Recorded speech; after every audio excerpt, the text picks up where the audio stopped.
Hey. Yo, Right, we are live. we're live right now? Yes, Oh we man. are. It just happened. It just happened. Shit got real. All right,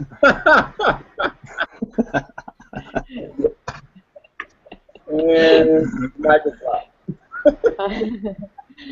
All right, guys. Well, okay, if we're live now, let me just send out a little tweet.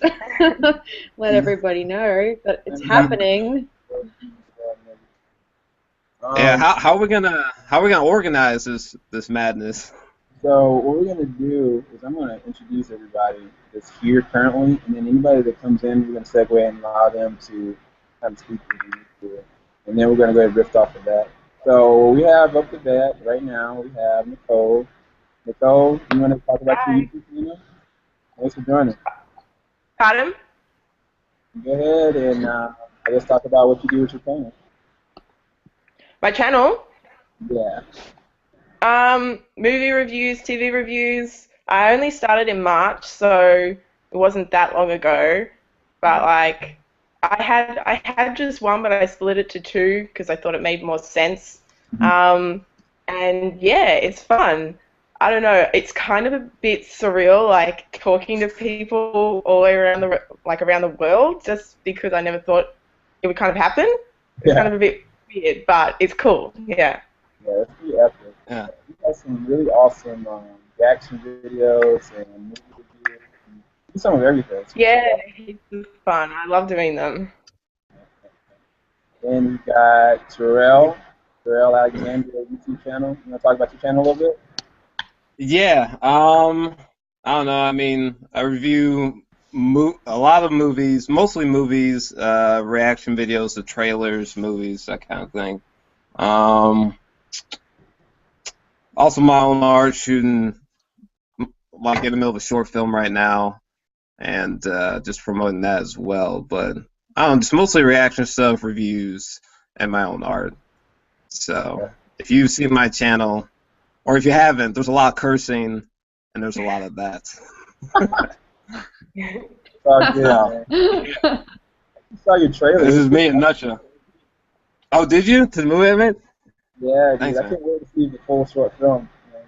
It's really awesome. Yeah, I'm making a little like dark thriller like in 4K right now on my channel to be streamed to there only. So pretty excited about it for sure. Yeah. That's really cool. Really cool. And last up the bat, we got Adele Silver. Hello, roll credits. Want to talk about Silver? Hello. Yeah, again, I do movie reviews, mainly non-spoiler reviews. I like to do a little bit of TV stuff. I like to throw in some anime reviews in there too. Um, yeah, just having fun on YouTube. Yeah. Hell Yeah. yeah. Doing one take videos. Don't you do a lot of videos where it's like just one take? Not a lot of edits? Oh, sometimes it depends how enthusiastic I am about the movie and how much I feel like just getting on a roll and start chatting away. But yeah, sometimes if I'm filming with my iPhone and I haven't got my camera and everything with me, then yeah, sometimes I'm forced to just do one take reviews. But for Whiplash, that review that we were talking about earlier, I did Mm. a little non-spoiler review on the indie movie Whiplash, which was probably my favorite indie movie of the entire year.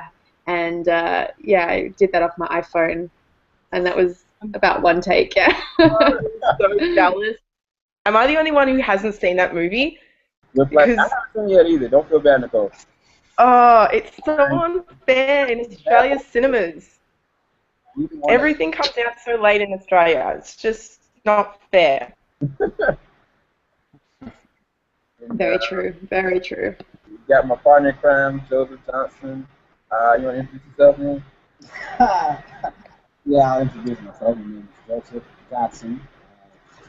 That's how my full name, but yeah, yeah. So I'm tag teaming with my boy Sam over here to reviews, movies, and reviews, music reviews. We're actually getting caught up on quite a few series, TV series, and stuff.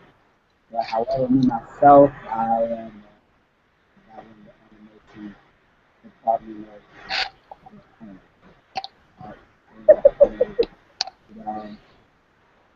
yeah, hopefully I get some tutorials up pretty soon.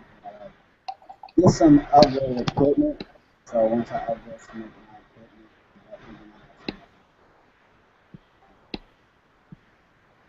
yeah. Nice. Joe, is it just me, but your sound seems to be a little bit low? Is that? I can't really Yes. hear you. Oh, sorry about that, guys. Bad. Can y'all hear Can you hear me now? It sounds Yes, a that's little much bit better. Yeah. Yeah. Yeah. All right. And I am Sam the Nobody. Cool. Now we can begin. No, Sam, So, tell us about you. Nice. thanks everybody that's already here. We've got maybe 3 more people that's going to be joining this, and it's really awesome that we're going to part 2 of the live spoiler discussion of The Hobbit on the Battle of Five Armies. So, everybody, all around, did y'all enjoy this movie, first of all? Wait. Are we saying spoilers or we're not saying spoilers? This is a spoiler exclusive discussion. Okay. So, Has everyone been warned? If you Yeah. haven't seen The Hobbit, turn off now. You've been warned. This is your official warning. If you have not seen The Hobbit, smack yourself twice and leave. All right. Yes.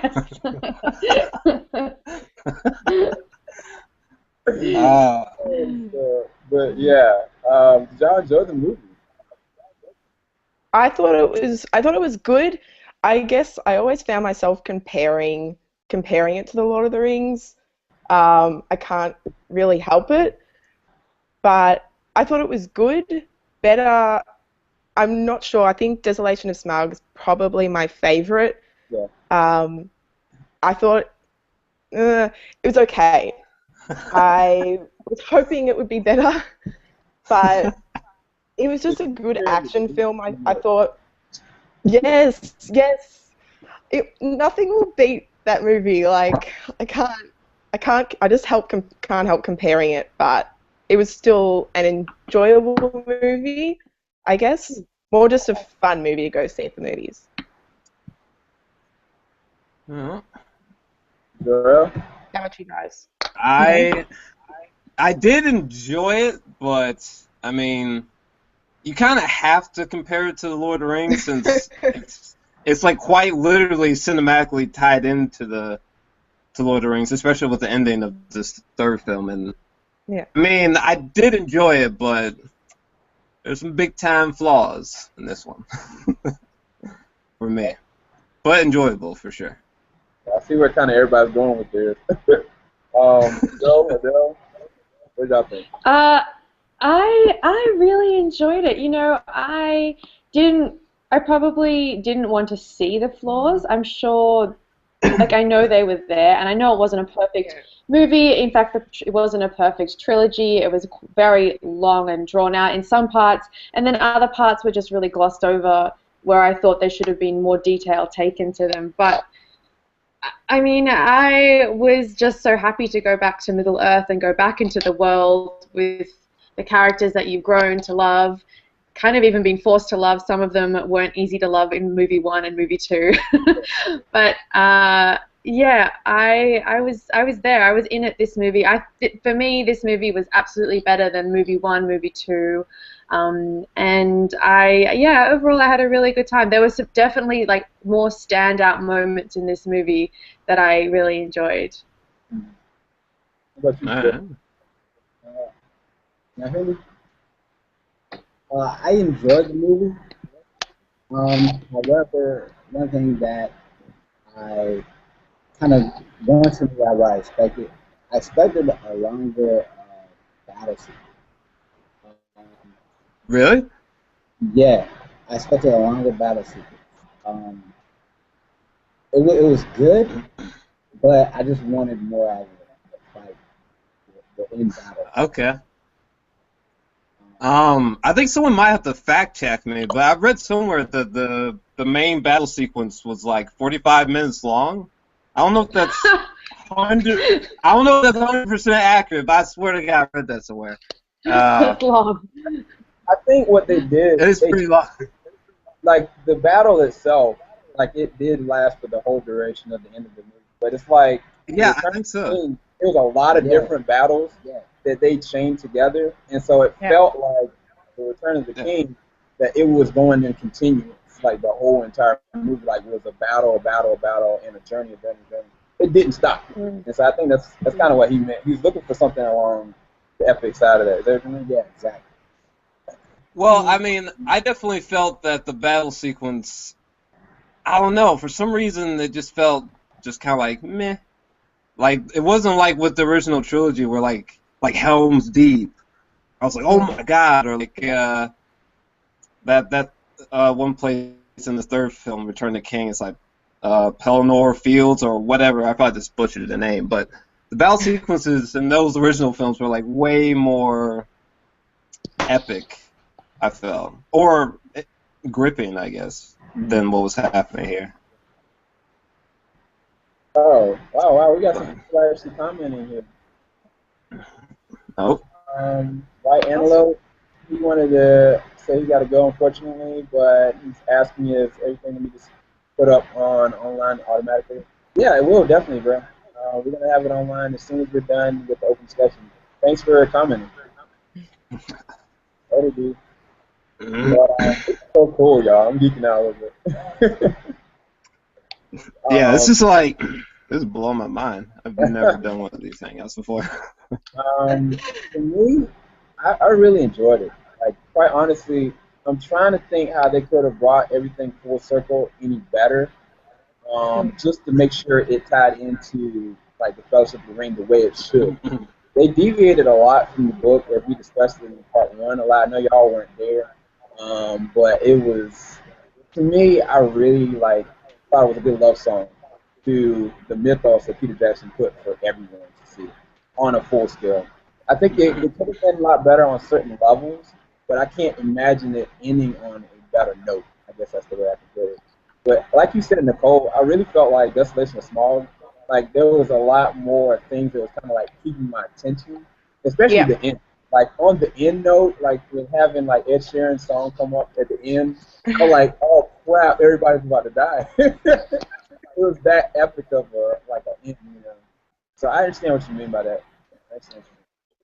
Yeah, because at the end of Desolation Yeah, of Smog, Nicole. I was like, oh, sorry. I was just going to say, it was just like it ended, and I'm thinking, I have to wait a whole year for the next one. It kind of left me like I wanted to see it, so that's why I kind of liked that it ended there. But then the first 20 minutes of this movie was like, could that have been the last act of the second one and cut it down to 2 movies, you know? So that was kind of a conflict I had about whether there needed to be 3 movies or not, because I think it could have been 2, personally. Yeah, that's funny. That's very similar to what I said as well. The first 20 minutes of this third movie, it just kind of smacks you in the face, and I thought the pacing was really odd because you have this really high stakes first 20 minutes, which is what you've waited an entire year for, and then they kind of drop you down after that 20 minutes after Smaug is killed, and then you're dropped down, and that's when you kind of get your first real intro here and what the next choice to cut it there in that place. And why, 3 movies again. I'll never understand why they needed to do the 3 movies if not for marketing and money reasons. But yeah, I think that y'all think that Peter Jackson wanted to just say he's got a whole nother trilogy under his belt to round everything off, or you think it was more of a market-driven thing, or both? I mentioned both.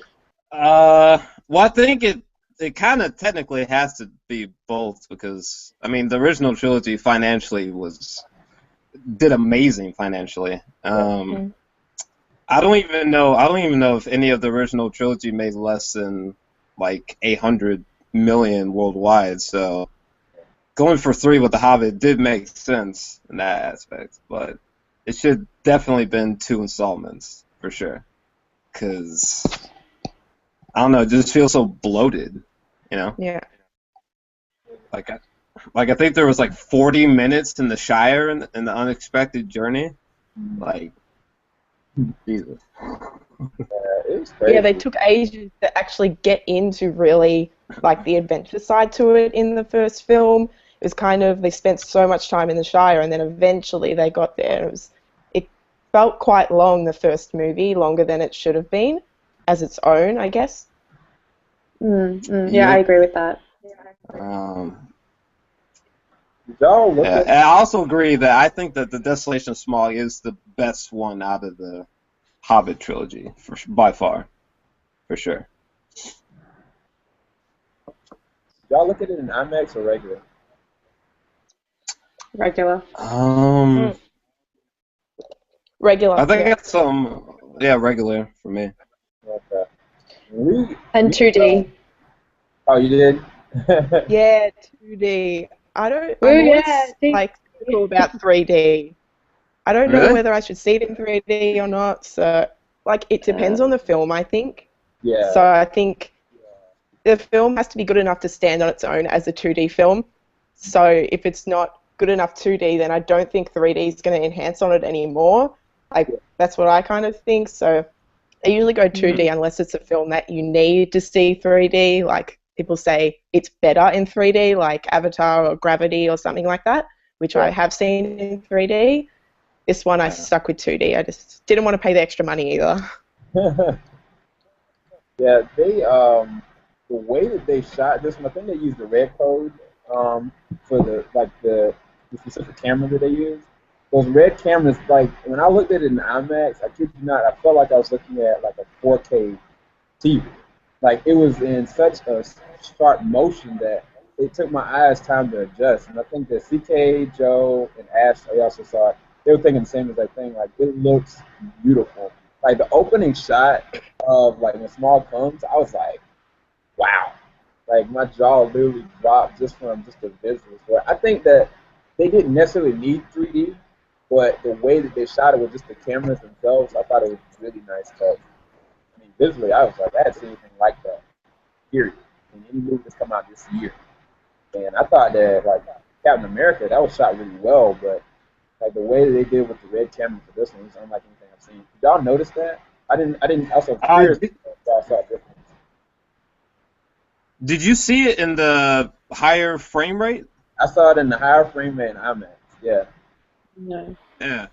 I know there's been a lot of complaints about the higher frame rate. I'm not sure if the showing I went to, I think it might have had that, but I still don't know what to say about it because it's so beyond my frame of reference. Like it had to have been a higher frame rate because it just looks so, I don't even know how to describe it. It's like almost like on like hyper high res on set footage. Yeah. That's kind of what it looks like, and I don't even know what to say about it yet because I'm not used to that kind of frame rate. It makes the film look weird as hell. Yeah, it's definitely different. But Yeah. I think it depends on how you do the scenes as far as the action. I think for the action, they capitalize, but then for the small scenes, it's like kind of going through and it's like this. Mhm. But I was just thinking about that. I didn't know if y'all noticed the difference with that. All right, let's see if Samantha or because I want to start asking some of the questions, but I don't want to like exclude them from it. Del, what do you think we should do? Did you just ask me? I'm sort of in chatting in the comments a little bit. Yeah, we should. Are there comments coming in? I haven't checked. Yeah, right here. I think I send it in this link right here. Y'all can comment for everybody. There you go. I'll send it again. Oh, okay, I can see. Yeah, a lot of people comment. Okay, well, we'll start off with one of our questions. let's start off with Nicole's question, right?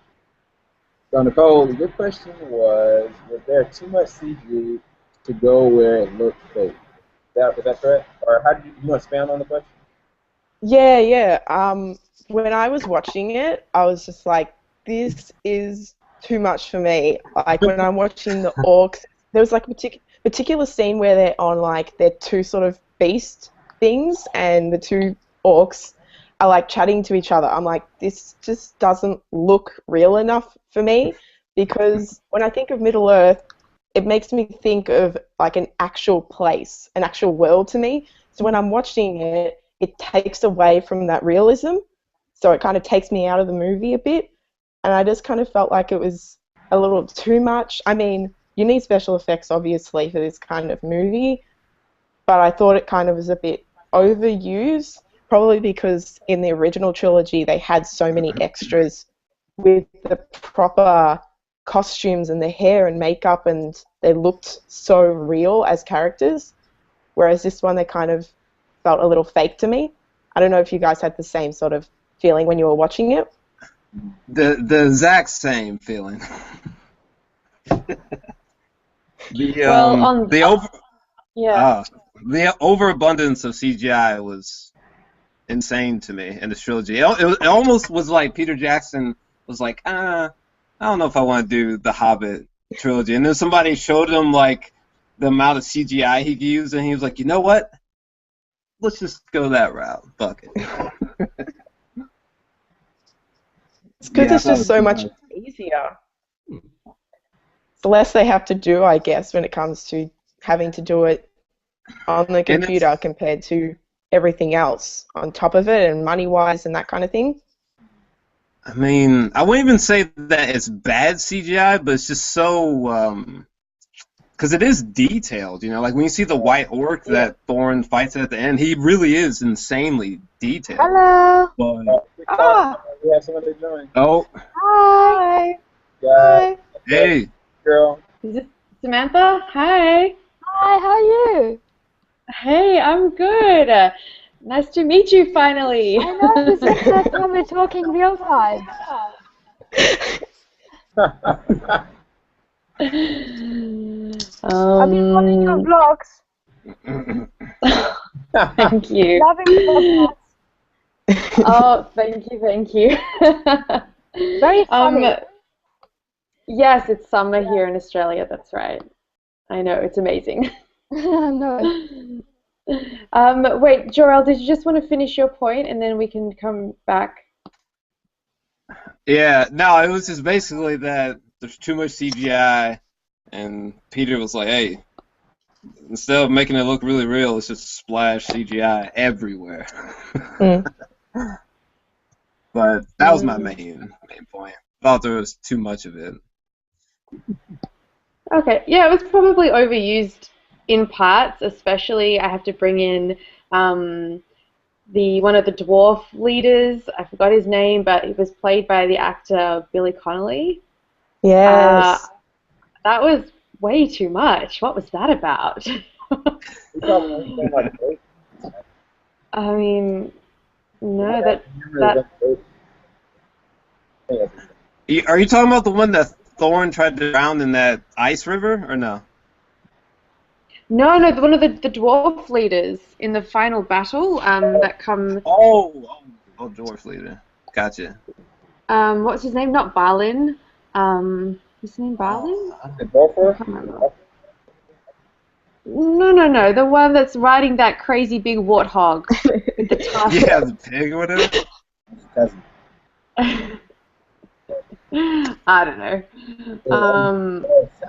Yeah, I don't know what his name was, but Do you know the one I'm talking about? Well, they pretty much cut out Billy Connolly's face and stuck it on the dwarf leader because it put all this hair around him, and I didn't know why they did that. It was really strange. Yeah, I know. I thought that CGI was quite obvious. Yeah. Anyway, yeah. So I do agree that the CGI was more overdone than probably needed to be. You know, it's like But then that's again that these whole trilogies really go on that grand scale and don't. They go the grandness, they go the epicness, whereas I think what really worked with the Desolation of Smaug was that you get those really intimate scenes with Smaug and Bilbo, and that's just was breathtaking. And so that really worked in that movie so well, and you didn't have that equivalent here in this movie, the Battle of the Five Armies. Yeah, very true. Mm-hmm. Anyway. Samantha, what we're going over, was there too much CGI like involved in the new one, more so than the other trilogies, or even this current one? What was your take on, I guess, the CGI usage?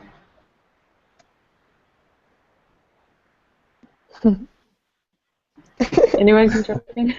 Oh, Jump in anytime, Samantha. I didn't hear the question. Did you ask if there was too much CGI? Yeah. Okay, cool. I guess so, but it didn't really bother me. That was kind of what I was expecting. I think I'm one of the people who's probably less of a fan of the Tolkien stuff than you guys are. So I thought it was okay. I thought it was kind of necessary, I think, for what he was trying to achieve.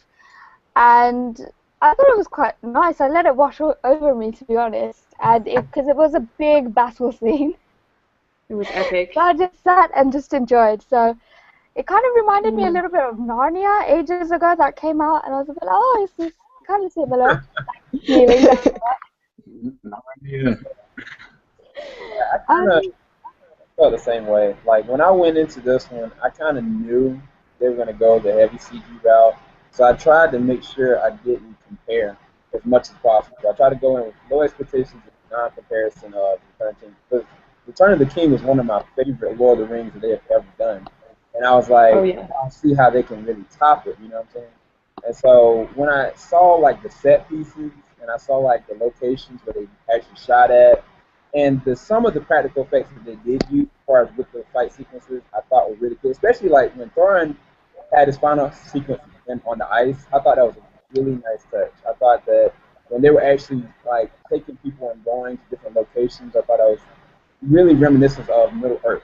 But I think there was a lot of heavy CGI usage, but at the same time, on Peter Jackson's defense, it might have been when he was doing the Lord of the Rings series that he might have wanted to use heavy CGI, but that was not applicable to him at that time. He might not have had the financing, he might not have had the resources or the backing to think, okay, is this guy capable of really giving us a deliverable representation of the Hobbit or the Lord of the Rings series? So I was really curious to see how he was really going to treat this series. I mean, I really didn't like the first Hobbit, to be quite honest with you. I really loved Desolation of Smaug, and I like this one. I thought this one pulled everything together the way it should. But as far as the CGI use, I think it's half and half. You can't make a real comparison without really deflating everything. I think you would look at it like, oh man, why do you not like have the orcs like real people and make it feel real, like make the things feel authentic? It's like Evil Dead, the new one versus the older one. You know what I'm saying? So I understand where both of y'all are coming from, Nicole and Jor-Els and even Samantha. It's really cool, really good. What about you, Joe? Well, when you think about the CGI, since we watched it in IMAX, I mean, when you get something, you watch things like really high quality. A lot of CG that's like super animated. I kind of got that feel with like some of the works and some of the shows. Definitely with the work that mentioned, I definitely got that. I feel like that was overdone. It had a lot of nice touches though with CG. Not all of it was bad. For instance, like when they had scenes where like the CG, kind of like the components they're doing with CG, though, like kind of like dark lit. I mean, they look really good in that lighting setting. And then you like, I'm kind of comparing with like previous works. Like if you watch the older Lord of the Rings with Smeagol, you know what I'm saying? The dude, like, all his whole body was CG, but I never felt like it was overdone. But watching this movie, some aspects I felt like were overdone. So that, But that goes back into what Yeah. Adele was saying of making it like a personal, intimate moment. Like the relation with Bilbo and Smaug was an interesting, captivating thing to watch. Like you're looking like, okay, even though this is an anime person, you can tell this is Benedict Cumberbatch acting through the role. But you don't get that personalistic moment with these necessarily, other than just the fight sequence, because this is really all about the battle. And so Right. you saw Smeagol when he came in, like when he was interacting with Frodo, it was epic. Like I mean, it was monumentally epic. This is a CGI character, you know. So I think that maybe they should have made more attachment to whatever CG elements they're going to add to it. But I don't think they really cared. I think they just wanted to end it on a high note and give everybody what they wanted, the epic battle. Right. Right. Yeah. Yeah. Was anyone able to fact check that the length of the final battle scene, if it really was 45 minutes? I'd be super curious to know. Yeah, I wanna know if I was right. I wanna know. Because if that is the case, that is quite epic. Like, that is taking, you know, epic battles to a bit of a new scale, I think. All right, I'm researching it now. Right. Peter. Yeah. Oh, so Samantha, can we go through your questions? Yeah, sure. Awesome. I think my first question was, if you had to choose and it was like a matter of life and death, your family will be killed unless you answer this question. What would you prefer, Harry Potter or Lord of the Rings? You have to pick one. Which world? Oh dear. Okay, for me, it's so easy. It's so easy. Did you wait? Was it Lord of the Rings or The Hobbit, or was it like the whole everything? No, you have to pick between Harry Potter or Lord of the Rings. You can only have one world exist. But does okay. If I could only have one world, like take me to Middle Earth. I want to go there. Take me there right now. But that is especially because I think that I've been living with Middle Earth for like over a decade. It's been 13 years since I've been with a part of the Middle Earth universe, and there is so much everything. You've got the books, you've got the movies, the extended edition movies. There's 6 movies, and they each have extended editions, and then the books. There's so much culture around this universe, and yeah, I've grown up with it. I felt like I've grown up with it, I guess, in a lot of ways. So yeah, for me, definitely, it's Middle Earth all the way. Wow. What about the rest of you? Totally agree. Totally agree. I've only read the first Harry Potter book and like half of the second one, and I just couldn't get into it. I love the movies though, but I love the movies. I can't let go of Lord of the Rings. I can't let go of Middle Earth. I mean, so many of my favorite characters, and it's just like I couldn't imagine movie like it's probably my favorite trilogy, like series of all time. Like I can't get over how much I love it. So even though I enjoy the Harry Potter movies, it would definitely be Lord of the Rings. All right. Wait. So just to make sure I understood the question, are you saying like which one will we rather like? Which world we would live in, or which one would we rather exist without the other one existing? Which one would you rather exist without the other one exist? So, for example, if Tolkien had written, so like, we wouldn't even know of Lord of the Rings if Harry Potter existed, and vice versa. Oh, I thought you meant like, would you rather like live in Middle Earth? I was about to be like, hell no, but It's dangerous. Yeah, Middle Earth is crazy. I was saying last time on the live chats, like it's so dangerous. I'd commit suicide because the chances of me surviving is just so minimal. Well, in that case, Lord of the Rings probably. Yeah, I think so. It's just more. I don't know. There's such a mythic quality to it, literally. Yeah, I gotta go with Lord of the Rings for sure. So, childhood favorite. I wanted to make sure he was acknowledged. Hey, what's going on, CK? Hi everybody. Sorry I'm late. I was kind of busy gaming on Battlefield 4. I do apologise for the slight late. I wanted to finish this conquest that I was on. I thought, I can't leave, because if I leave, the people on my team are going to be pissed off, and it's like, why is he quitting now? And like, yeah, so... Sorry. Hi everybody. Again, my lighting isn't working really well in my room, so excuse the fact that you can't see my face, but that's probably better for everybody anyway, to be honest. No problem. Adele, I remember you. Simantha, obviously. Rihanna, I'm guessing, is probably still on the way back from work. Yeah. So who are the two new faces that I don't know? It's Jor-Els and... Nicole. Nicole. Hi. Hi guys. Yep. May already or may not know, I'm known as CK61938 on my YouTube channel. My real name's Wallyu. Live in the UK. Used to live in London, but now living in Newcastle upon Tyne. I work in IT. I'm a big Superman fan, and I'm sure Sam's probably already told you all of that at some point. I was actually, you did it so well. I can't do it better than that.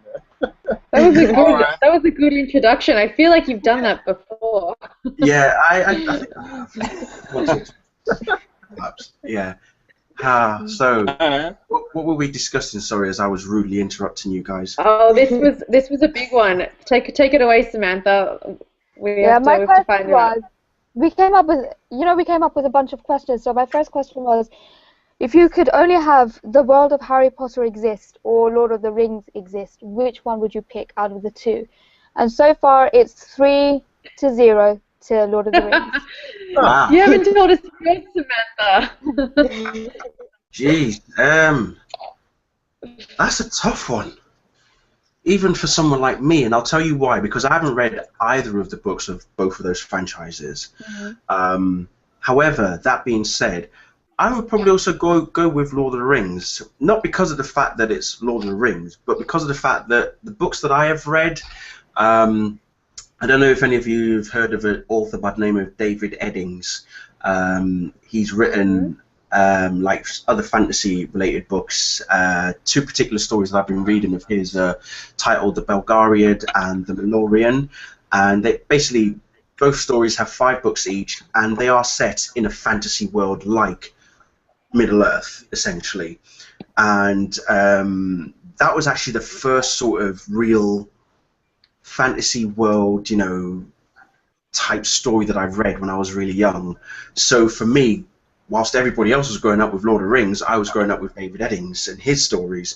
So yeah, I would go with Lord of the Rings, because, you know, the idea of living in that world, even though you could say sorcerers, wizards, but then, you know, we've got that in the Harry Potter world. But with Harry Potter, everybody's going to school, whereas in Lord of the Rings, you're not really going to school. You're going after an old dude who wants his ring back. He's basically a big crybaby. That's all it is. But yeah, I think it's just the whole wasteland and all these relics, these castles, these interesting architecture. That how the hell did anybody ever get to build anything with all the battles going on? I don't know. But it's, yeah, no, I definitely would go with the Lord of the Rings, you know, world, essentially. I mean, come on, think about it. Would you prefer to have Gandalf the White walking alongside you, or Hagrid? Do you know what? Don't answer that question. Do not answer that question. That's asking the impossible. So yeah, we'll just skip that part. Well, you make a really interesting point. I forgot about the studying bit on Harry Potter, because I hated studying. So yeah, I mean, that didn't factor into my thought process. But I was thinking, like, I was saying the other day that for me, my idea of hell would be like studying and being on the treadmill at the same time. So yeah, I wouldn't want to study if I was in Harry Potter. So I might have to rethink some things now. It does make you think, that's for sure. Jeez. What are the questions? I don't think I actually prepared any questions myself. Did we get any other questions asked? I don't know. I didn't prepare any questions, but just okay. Before we move further, I'm sure everybody else has probably mentioned this, but Jor-Els and Nicole, I have a tendency to talk a lot. So if it's quiet, expect me to start filling in the silence because I hate awkward silences. I really do. So, No, that's cool. I hate awkward silences myself. good. That's what Who loves I awkward love that. silences? I think that's brilliant. Oh dear. Can you believe it, guys? Next time. I searched up the length of the battle, and it's 45 minutes long. Wow. Oh, there you go. Well Yeah. played, Jor-Els. Yeah. 45-minute battle. Good Yeah. lord. Just imagine just half the film just being that. Yeah, Jesus. Lord, yeah, 5 minutes. quite something. Wow. Nicole, you've got too much time in your hands. No, Discussing it before. that was a question from earlier. That was we were fact checking that from earlier. If We have talk some about people that- getting nicely involved in the comments, which is pretty cool. Yeah, I don't know if you guys are in the comments, but love it when people get involved like that. That's awesome. Yeah, we're gonna have to start answering some of these questions people are asking.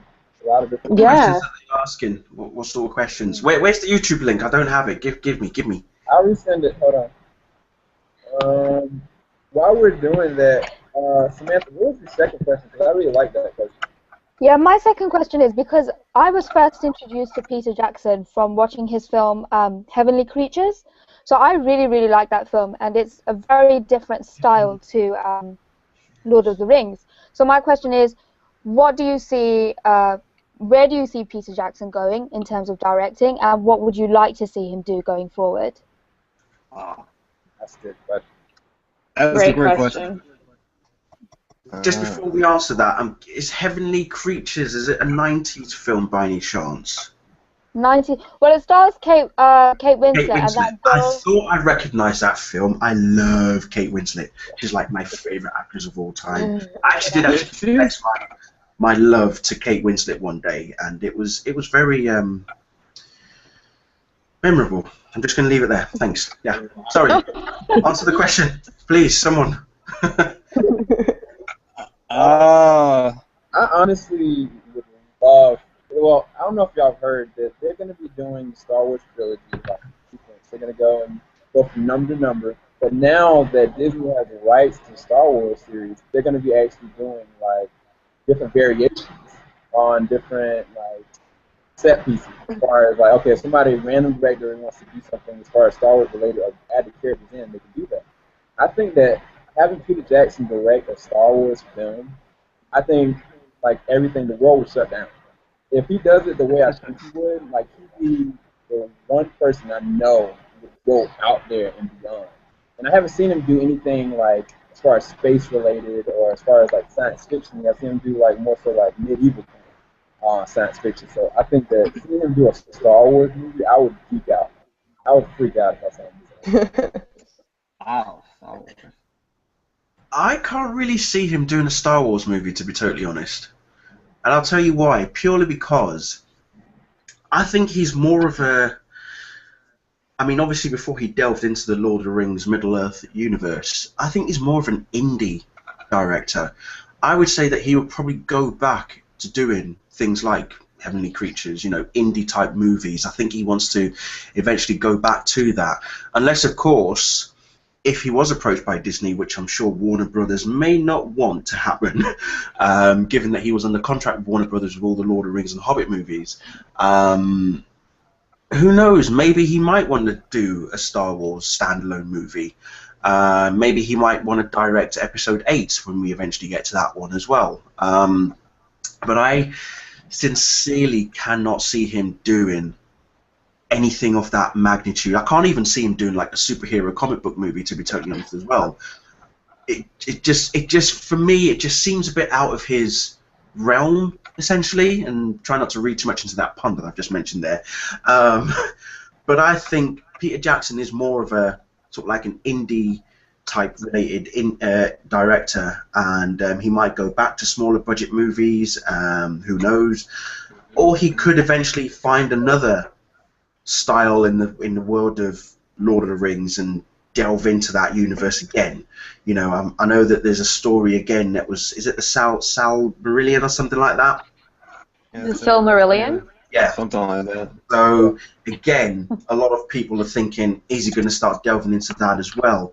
We don't know, possibly, but yeah, I can't see him doing anything space related or Star Wars related anytime soon. But anything can change between now and however many years he decides to do a film. Well, what did you think of his go at King Kong? That was another fantasy world. And I loved King Kong. I think his vision of that movie was just brilliant, and it's so much better than was there an 80s version with Jeff Bridges in it as well? It was so much better than that because obviously it takes on the original from the 1933 movie, and I really loved it. The spectacle, the enormity of it, even the way Kong looked was just, for lack of a better word, he looked beautiful. Yeah. Totally honest. I'll be honest with you. Kong looked amazing, right? And watching him on the big screen was just fabulous because I did enjoy every minute of that film. It's like you look at the close-up shots of King Kong, you look at the world that he was in on Skull Island, and all the big creatures that we had, and Tyrannosaurus Rex appearing and getting his face taken off as well at the same time. Oh yeah. Just such a I think for me, in a way, that was kind of, even though Kong came out after the Lord of the Rings universe. Yeah. I wonder if Peter Jackson probably looked at doing King Kong before Lord of the Rings and then thought, you know what, I will eventually get there, but let me deal with this particular fantasy world first. But I think when he did King Kong, it was pretty much everything he wanted it to be. Whatever his vision was for it, we pretty much saw it. That's the way I feel. And as I say, it was well-deserved, awesome film as far as I'm concerned. Now I'm going to have to watch it again. You guys are going to make me watch it again. Thanks. No. Now you have made me want to go and watch it again because I remember seeing it, and honestly, I didn't think too much of it. As in, I thought it was a good movie. I loved the visual effects. I agree, Kong was amazing. Was Kong, again, CGI, was mocapped from Andy Serkis, is that right? Yeah, right. It was. Yeah, Kong was amazing, and the stuff with the dinosaurs and T-Rex was, full on amazing. But you know what? I can't remember bits. There aren't any standout scenes from my memory looking back of when I saw it, which was a few years ago now. But yeah, now that I've heard you speak so passionately about it, I need to go back and see it again. Yeah, it is a really. I mean, I just remember the one line that Jack Black's character says. Not just at the end, but somewhere in the middle of the film as well. But it was very more emotional towards the end after what happened to Kong. Is when he says that it wasn't the fall that killed him, it was beauty what killed the beast.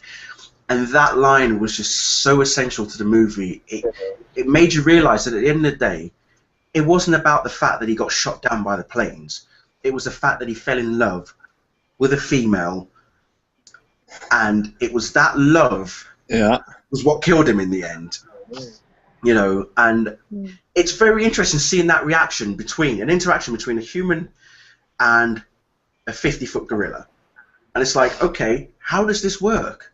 How do you make this incomparable couple actually work? And I tell you what, when you look at things like Beauty and the Beast, Hunchback of Notre Dame, all of those sort of stories where you've got a slightly disfigured, ugly-looking individual up against the most beautiful-looking woman in the world, and you're thinking, this isn't right. How can you pair these two together? And at the end of the day, it's that old saying, beauty is in the eye of the beholder.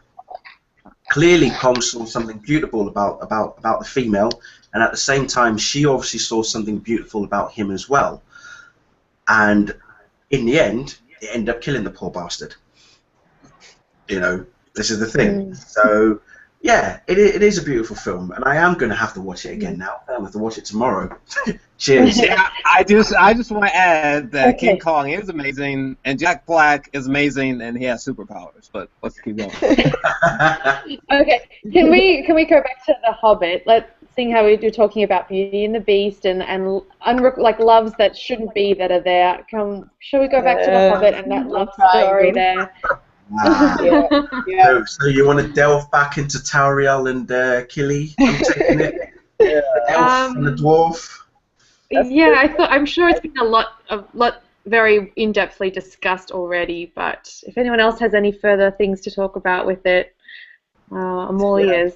Actually, one of Nana's questions, she had a question, what are your opinions about the love triangles that are, I guess, concurrent between maybe Legolas and the different elves? I mean, what do y'all think about the different relationships in this series, more so than, or what do y'all want to talk about as far as this?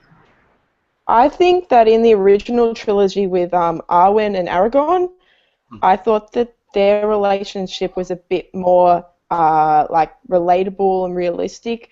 I thought that in this third movie for The Hobbit, it was better. It wasn't as cheesy as in the second movie. I thought it was a little bit more believable. And Killy is my favorite character, and I can't help but love him. So I thought it wasn't too over the top. It was better than in the second film.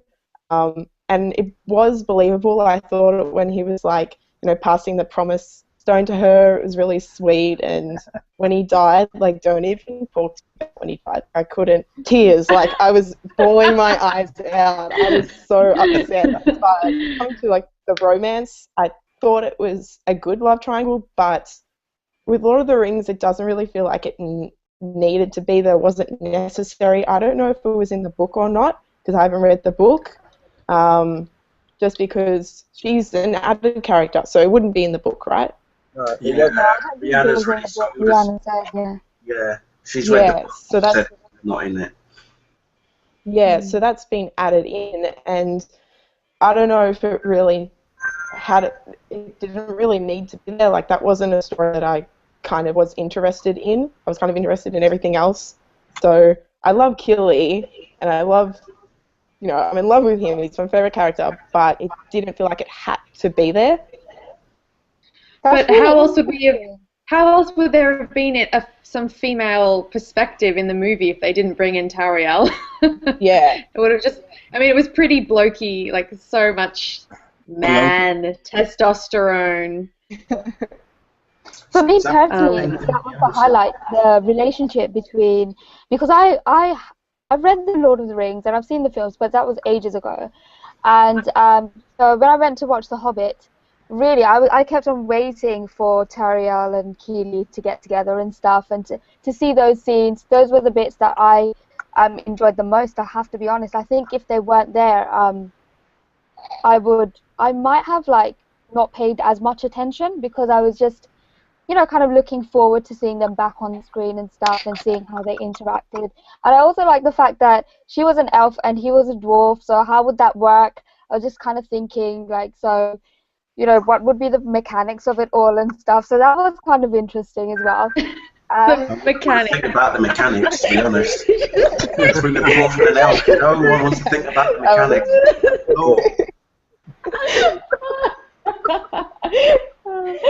And when it came to Legolas, because I think Rihanna's original question was, how do you feel about the love triangle? Well, I don't really like love triangles anyway. I like it to be kind of make sense, one person, and that's it. So I kind of found him a bit surplus to requirements in the film. And I'm not a huge fan of Orlando Bloom anyway. I liked him a lot in the original Lord of the Rings, but now I'm a bit over it and stuff, so I was a bit like, I don't know if he's necessary. But yeah, I really like the relationship between the dwarf and the elf a lot. I thought that, so it wasn't a part of the book, it wasn't a part of the original, Tolkien story, but I could see why they needed to bring in that softer element into a movie, especially in this third movie where it's all about the battle and it's just a 45-minute battle sequence. They needed to have something a little bit softer just to round it out. Otherwise, it just would have been entirely too much.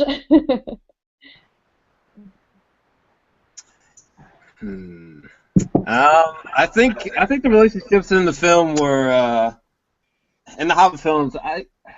I guess in the second film it worked. I thought it was okay. In the third film, to me, it felt completely off. It just felt kind of forced to me, you know? Very similar to like Smaug's death. It just felt abrupt, you know? Like when, yeah, absolutely. when the two of them were on the beach, you know, all romantic and whatnot, it just felt abrupt. It just felt kind of forced or off or something. But in the second film, I thought it was alright. So, random side note: why does Legolas look like he's been photoshopped in this Hobbit trilogy? You know Oh my god! The first It's time so that we weird. spoke about this, I remember telling everybody this when we did the first video. I basically said that if you look closely, because of all the close-up shots, you can see clearly that Orlando Bloom is getting old because his face is totally powdered with foundation. Like they must have put a good on foot thick of foundation on his face because he is clearly getting old. So they figured, okay, dude, you're not getting any younger, but we need you to look younger because this is obviously events taken before the Lord of the Rings. So we're just gonna have to pile on the foundation on you, honey. I'm sorry, we're just gonna have to make it look really young. And yeah, that's why his face does look photoshopped because of all that foundation that he's put on. Because I mean, if you walk up to him and you go, Orlando, you poke your finger through his face, it will go in. That's all I'm saying on that. So yeah. Yeah, he did. Yeah, you could see they were just covering up the fact that he was, you know, he has aged so much between the Lord of the Rings and this movie, and they were just doing the best that they could with what they were working with. Yeah. Yeah. Oh God. I have a question to everybody. What do you guys think of the Thorin's last battle sequence with the White Orc? Like, I have no idea if that's accurate or if that was just like the battle was just made up that way by Peter Jackson. Like, what did you guys think of that sequence where they fall in that frozen waterfall? I guess it was, or river. That was actually a question by one of the people that's been in this, I think, random, Mr. 411. He asked, "What did you think of Thorin's death?" So, I mean, like, it's segue. Oh, okay. I don't remember it from the book. Does anyone else remember it from the book? I mean, I don't even think the White Orc is really much of a thing in the book. Does anyone else remember? I'm sure Rihanna said that the Orc wasn't part of the book. I can't remember. I don't think so. I think they've just tried to personify the enemy and give you, a face to the enemy to really help, identify with who our bad guy is. That's just a storytelling technique. I don't think that's in the book at all. But in terms of that final battle sequence, that one-on-one with Thorin and I think his name is Azog, the White Orc, I think. Okay. Did anyone else? I think it went on quite a lot. There were a lot of, it felt long. I liked it, and I loved the end and the death scene, especially the bit under the ice, that moment when Azog is under the ice and it's all quiet and Thorin's watching him kind of float under the ice to watch his eyes close. And then you just know it in your bones that he's going to leap up and he's still going to be alive. And then he does. Yeah. So that was pretty cool. Yeah. I thought it was epic. I felt like just the beginning, there's been that animosity between the White Orc and Thorin since the beginning.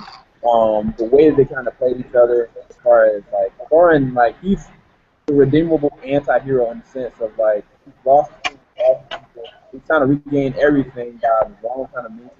And then you see him, his character disintegrates throughout most of this movie because of him having the mountain, and having the gold, but he's trying to keep everybody out. But in the sense of what's going on with him, he's becoming the hero that we've all known to be, the real king, And it's like, I think it led right up to that fight sequence between those two. And it was like, everything that the White Orc represented was everything that was trying to hold him back, his dark side, his dark place. And I knew that he would beat him, but I knew that he'd probably be a casualty to it of it.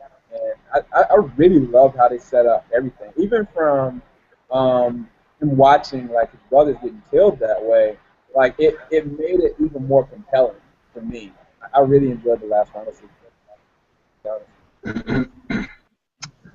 Yeah, I don't know. I thought it was a good battle sequence, but I got still mad the way that Thorin died. Like, like, why in the hell didn't I mentioned this in my review? But why didn't when that white orc, when he got his ball and chain stuck in the ice, why the hell didn't Thorn just run up the chain while he was just distracted by fucking eagles for some reason? Run up the chain, chop off the white orc's head, let the head spin around somewhere, and then boom, he just would have won.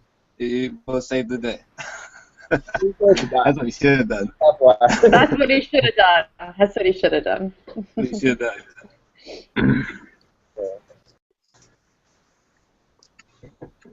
In the cinemas, the point where Legolas is jumping off all the stones when they're falling. Does anyone remember that? Does anyone remember that part? The whole scene, people were laughing about how ridiculous it was. I was like, Legolas, he can do so much. Like, he can jump on things and swing around, and it's like he can do anything that's possible. But I found that to be just too over the top. I mean, literally, it's gravity. You can't do that. Well, you forget. It just annoyed the hell out of me. But he's an elf. He's very nimble. He's agile. He's flexible. So gravity means nothing to him. As far as he's concerned, walking on bricks that are falling, it's like just walking on a normal, ground. As far as he's concerned, it's not. For him, the laws of physics do not comprehend. It's that simple. When it comes to Legolas, forget physics. No, it's Legolas's law. That's what it is. Yeah, physics went out. They were really trying to, they were trying to relive some of those greater moments from the Helm's Deep battle and the second Lord of the Rings movie when Legolas is on the back of that shield and he's surfing down that staircase. One of my favorite moments in the film, that is. Yeah. Or a Kai, and they were totally trying to recreate some of those really like wow moments. Yep. Mm. Did anybody talk about the elk? We've got to talk about the elk, please. Yeah, I have to mention it. I was trying to save it for Rihanna because she wanted to talk about it. Yeah, where is she? It's like 4 minutes past midnight. I bet you she's going to be too tired now, the poor girl. No, she's messaging. Are y'all still going on? She said, I'm trying to get back soon. She said she'll be back soon. Or is it okay if y'all still wait up for me or something? But she should be up soon. So. Alright. God, what's the name of that one guy's character? The actor's name is Lee Pace? actor's name is like Lee Pace. Yeah. Yes. Him and his golden locks or blonde locks, whatever. When he was on that moose. That's the elk that we're talking about. It's actually known as an elk. Yeah, that's what we're talking about. Yeah, that part blew my mind for sure. Yeah, but I think the bit that was funny for me was Billy Connolly's character arriving on a boar. I mean, come on. A dwarf riding a boar. Guys, just look at that and just tell me what was wrong with that picture. Because there was nothing wrong, I thought. I thought it was hilarious. Riding a boar. I mean... Riding a boar. Yeah, that's incredible. That's incredible. That's all I'm going to say. It's crazy.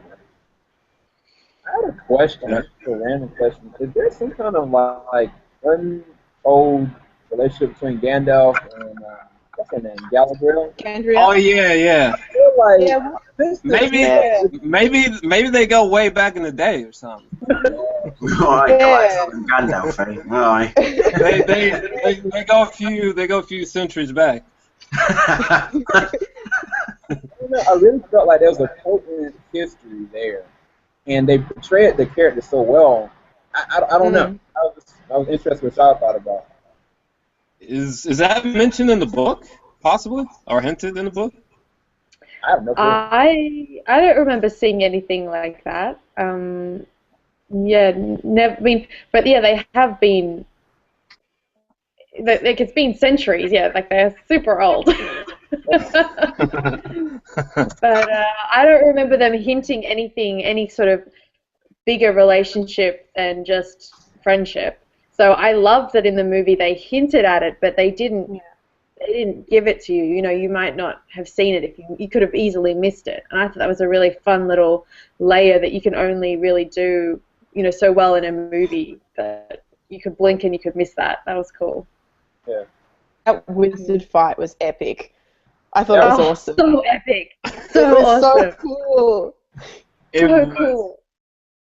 Did anyone else think that those wraiths, the wraiths, when they're fighting those wraiths, the way that they moved and hissed and shape-shifted, it felt like out of a video game. It was absolutely awesome.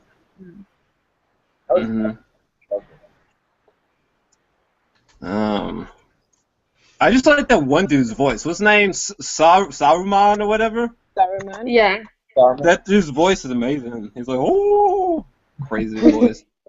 I think Rihanna was saying in the last video that the actor's like 95 or something. That's crazy. 92. So Christopher Lee. Yeah, it's Christopher Lee. So Christopher Lee's 92 years old. 90 years old, most credited actor ever. He's been in over 200 odd films. Oh my God. Yeah. Hey, who's taller? Is it Gandalf or like Kate Blanchett's character? Like, who's taller? Because they're both tall as fuck. That depends on the question. Depends on the shoes. It's all about the footwear. Remember the footwear. Yeah, and then when Galadriel gets all dark to cast that spell to cast Sauron out, and don't get me started on that freaky. Oof. No, get started. Go on, tell me. My only problem with that is we never found out what the hell happened to Sauron after that. It was like, be gone, Sauron, bugger off, we've got something else better to do. And then next thing you know, the rest of the film was all about the dwarves and the elves and the orcs, and it was like, where did Sauron go, and why was Saruman going after him? Why is it Saruman was the one to say, leave him to me, I'll deal with this? Well, that just ties straight back into the Lord of the Rings movies. So what happens, I mean, it has nothing to do with the Hobbit at all. I think it's just a nice tie-in for the Lord of the Rings, because Saruman takes it upon himself to try and find out what Sauron is doing, but in the first Lord of the Rings movie, he starts getting corrupted by him. So that was the, what do you call, the beginning of that, where that relationship was going. And then you never see Sauron again, I guess, because he really doesn't have anything to do with the Hobbit. It's just to give you a clue that he is regrouping his forces, and that's why in Lord of the Rings, he sort of is coming to power in that moment later on.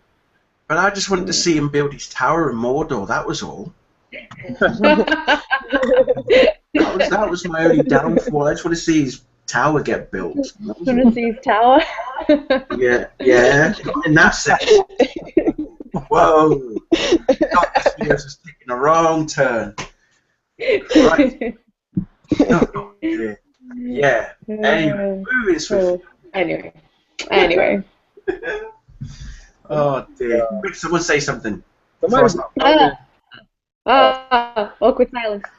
Okay, I had a question. I actually had something I wanted to ask everybody, is if they have seen or are planning on seeing these Hobbit extended editions. I haven't seen any of the extended edition Hobbit movies, but I think that I would like to now that the movies are over, like the cinema release movies are over. I want to go back and get the three, the extended editions and watch them all, like I did with Lord of the Rings. So yeah, are you guys planning on seeing the extended editions? Definitely. I've seen. Yeah, absolutely. I'm probably not going to, but my plan is to rewatch Lord of the Rings again, just because I don't get it. I mean, there's so much love for it. I don't dislike it, don't get me wrong, but it's pretty much the same way I feel about the Marvel kind of huge films. I like them, but it's not something that, I mean, I don't go crazy about them. They're not really my thing, but I want to give it another go to see what I'm missing out, because I like them, but I don't feel like so passionately about them. So I'll give the normal cuts like another go, all three of them at once, and see how I feel. Yeah, I would agree with you. I would agree with you in the sense that for the extended versions of The Hobbit, at least, I don't think I would venture that way, because I like the Hobbit trilogy, but I don't love it. Yeah. And I love Lord of the Rings, so it's different. Yeah, I mean, it's like someone's just asked just now, how would we feel if the films had been released in the correct order? What if The Hobbit had been released before Lord of the Rings? Would Peter Jackson have just done one film, or would he have still done a trilogy? You know, I'm in the mindset that I think he would have just done one film because it is just the one book. But the fact that he did Lord of the Rings first, and that turned out to be such a huge success, he then thought, well, I'll tell you what, let's do The Hobbit, but I'm going to add in some bits. I'm going to add this in, I'm going to add that in, we're going to do 2 films, and that was the end of it. And then suddenly it was like, no, guys, I'm going to add more. We're going to have a huge battle as well, and it's going to be about 40-odd minutes long. Stuff it, we're making a 3rd movie. Suddenly everyone's thinking, okay, he's all about the money now. But I think it wasn't just a case it was all about the money. I think it was more the fact that he missed being in Middle Earth at the end of the day. And when you've devoted a good portion of your life on a project as big as Lord of the Rings in particular, I mean, we're talking over the course of 5 years, those 3 films were made back to back. And then deciding to do The Hobbit, I mean, you know, we go all the way back to '97 from when the filming started, and that's 17 years. 17 years, that's a big chunk of someone's life. So when you've devoted that amount of time to a huge project like these, well, I'd say stretch it out as far as you can. You know, whether you make enough money from it or not, it's all about how much you put into it and the fact that you love doing it, and he loved doing it. Otherwise, he would not. I think it was a good idea to. I mean, I don't know. I actually didn't think it was a cash grab or anything like that. I do think he is absolutely passionate about these books. It's kind of his life's work kind of thing. This is what we're going to remember him for. I think he wants to spend longer there. I think he wanted to give his fans more time there. So just as they kind of split the last Harry Potter book or even the last Hunger Games, I can understand because the fans, the creators might feel that the fans actually want to spend longer in these worlds. So I think it was a good idea. I think it was a good call. I found the films kind of all work as 3 films anyway.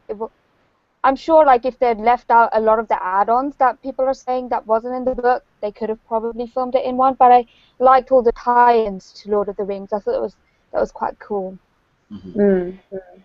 Yeah, for sure. For sure. It's also nice. Not only does he want to spend more time there and give the fans more time there, but it's also a sense of like national pride for New Zealand. I mean, New Zealand is Middle Earth, and the way that pretty much, I know there was a time there they did a great survey of people in the country, of all the people in the country, and the percentage of people that had been part of Lord of the Rings and The Hobbit in some way, whether it was being extras on set or being a part of production or part of the locations, the percentage will astound you how many people in the country got involved in the movie. It was just, it's huge. It's a huge undertaking, and the way that culture has seeped into the whole country now. And, you know, the tourist spots that they've got set up now, and you can do all these great tours to see Hobbiton and all of that. You know, it's huge for tourism and everything. Yeah, it's really changed that country. He certainly has. I totally agree. Yeah. He has indeed. The culture is now obviously a lot more richer given what he's done with these films and created that many jobs as well for people. And, you know, I mean, before Lord of the Rings, New Zealand was just a country that a lot of people associated with sheep, as they do with whales here in the UK, you know. So it was like, oh, a country full of sheep. How's that going to work? But you know what? Peter Jackson has done really well, and he has given New Zealand a well-deserved recognition now. I mean, that country is pretty much the forefront of, it is Middle Earth, essentially. That's what it is. Anytime anyone now goes to New Zealand, the first thing they want to do is, let's go to the Shire.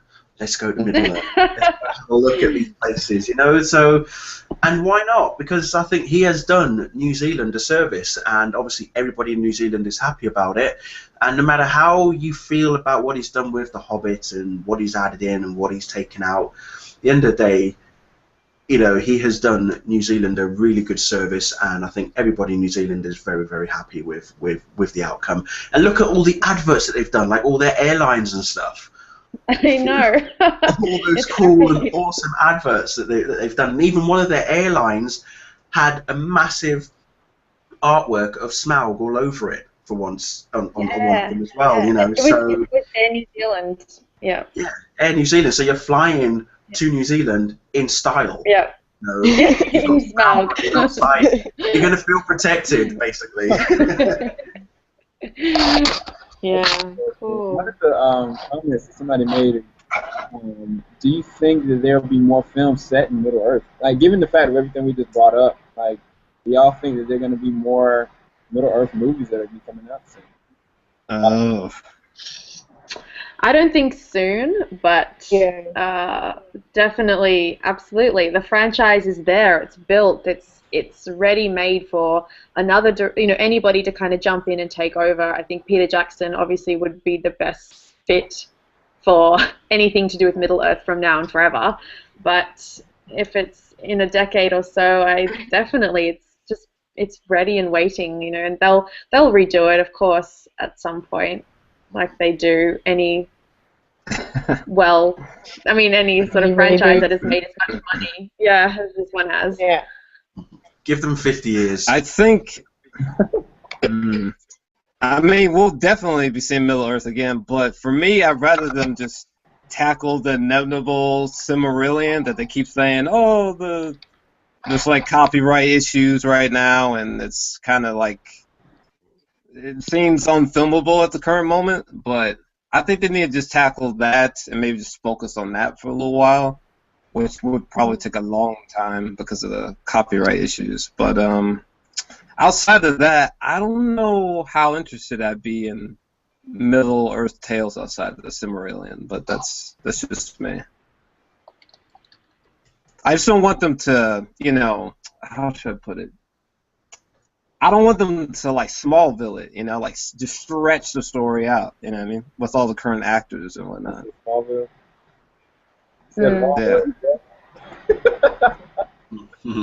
That's true. But I was a big fan of Smallville, by the way. But just saying, I want them to stretch it out. Like, I guess overload is the best word to use. Yeah.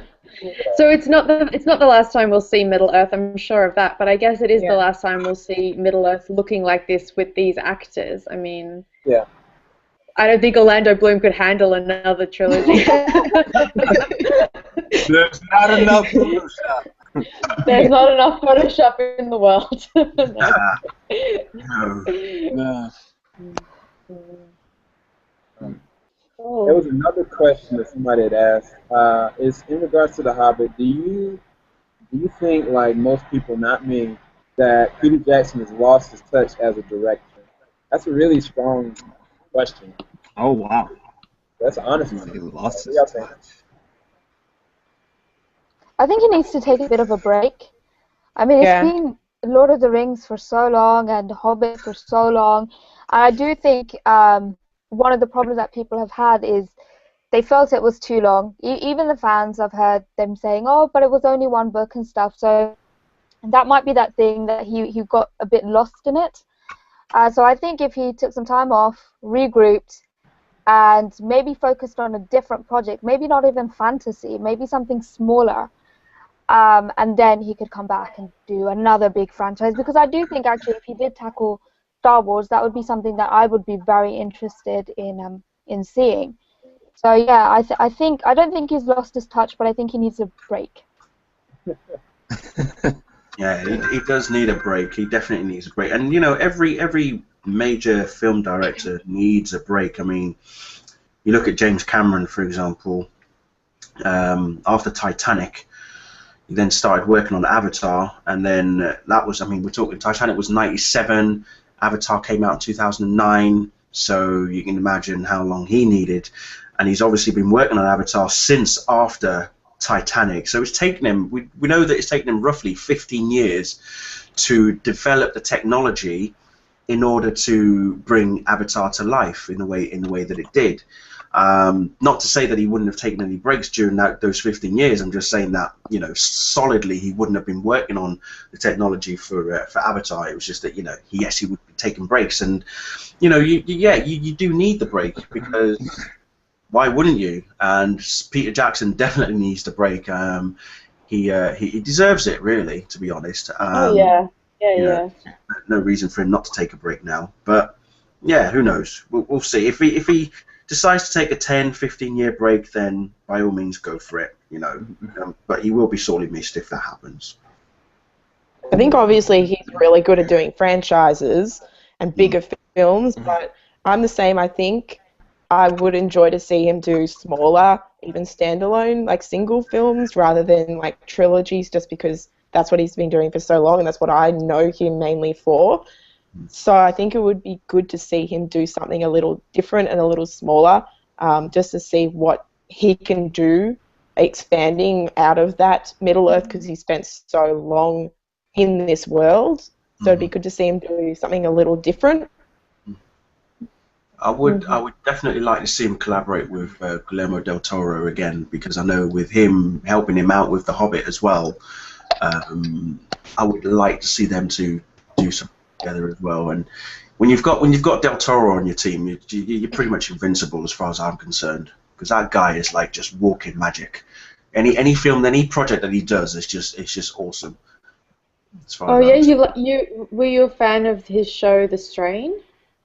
I didn't watch The Strain. I'll be honest with you, I didn't watch The Strain because I watch too many TV shows as it is already. So I try not to add too many more shows on the list. But I have heard good things about it. And you know, it is del Toro at the end of the day. But I'll say one film of his that I really loved, and I'm not sure if anyone else has seen it, but it's called Pan's Labyrinth. Oh, Yeah, absolutely. I think everyone's seen that. Yeah, I remember the first time I saw that, and I was just absolutely taken. just how stunningly beautiful it was, and the effects, and he's all about the practical stuff, you know, just like Christopher Nolan in terms of the filmmaking and stuff, and the vision that they have, and all sorts. And it really was such an amazing film. And when you've got an actor like Doug Jones doing a lot of the you know, acting for all the extravagant characters that were in the film as well, it was pretty mind blowing to say the least, you know. So yeah, I don't know, maybe in about, hopefully if he doesn't take too much of a rest, I would say 5-10 years time, I would love to see Peter Jackson and Guillermo del Toro come up with something really awesome together. Is someone correct me, but I thought that they had a big falling out. Is that not right? Del Toro and Peter Jackson had a falling out over The Hobbit, which is why del Toro had a really big influence in the first Hobbit movie, but his name is attached to the second and third movies, but he had less of an influence. Is that right? Yeah. I'm going to make that right now. Am I making that out? fact check. Gossip. I'm not. Am I like starting gossip? Yeah, I love that kind of gossip. Okay, I'm looking it up right now. I don't know. I would like to say that I think that Peter Jackson is a excessive type of person. Like if he wants to give you something, he really wants to give you as much as possible, past the brim. You know what I mean? Even if it's a smaller film, he just throws himself into it. And I guess like he's almost like aims to cost you. Like if there's one thing leaving the film, it's like, oh yeah, I didn't want any more. You know. So hopefully, Right. I would hope that he continues to do bigger films, but I think he needs like a 15+ year break from Middle Earth. Like he needs to go in a different direction, but hopefully he doesn't downscale. You know. Hopefully he doesn't turn down. I hope he keeps turning up. Keep making bigger films, because he obviously is addicted to it for sure. I mean, like with King Kong, I remember he was like really big for a long time, and then when he was making King Kong, he like got shriveled up and just threw himself into that project. So hopefully he throws went himself. on a diet. Maybe. Yeah, no, I think there was an interview. There was this journalist was just like, "Oh my God, you look so slim. You look so nice," and he was just like, "Yeah, I went on a diet. I was too big," but then obviously he made The Hobbit and put it all back on. Yeah. I do remember him saying like he put a lot of work into King Kong for sure. Yeah. Hopefully he keeps going that route, just with projects outside of Middle Earth. That would be pretty interesting. Yeah, to answer the question about their suspected fallout, it wasn't a case that they had a falling out. It was that Del Toro was supposed to have directed the second Hobbit film, Oh, okay. Yep. But Yeah. because he had And so much project, because this is the problem with Del Toro. Once he starts dipping his hand into too many eggs, it's like, okay, which one do I break first? And it's like, well, dude, you've broken that many, you're going to have to leave one behind. Sorry. So, yeah, he had to leave The Unexpected Journey, otherwise he would have been director for that particular film. But there was no arguments or anything between them. Just that he had so many things going on that he could not eventually finish. he had to step back. Oh, I would have liked to have. Yeah, I wonder if it would have been much different if he had directed. In that Probably, it might have been, but we'll never know. I was thinking the same thing because Del Toro still was the screenplay writer for all four. And Oh yeah. he's also like the project consultant. So I was thinking, I was like, I don't think that he would move on to doing this one if they had a real falling out. So I don't know. It'd be interesting, creative differences, how I guess the scenes would go, but I don't think it'd be too different.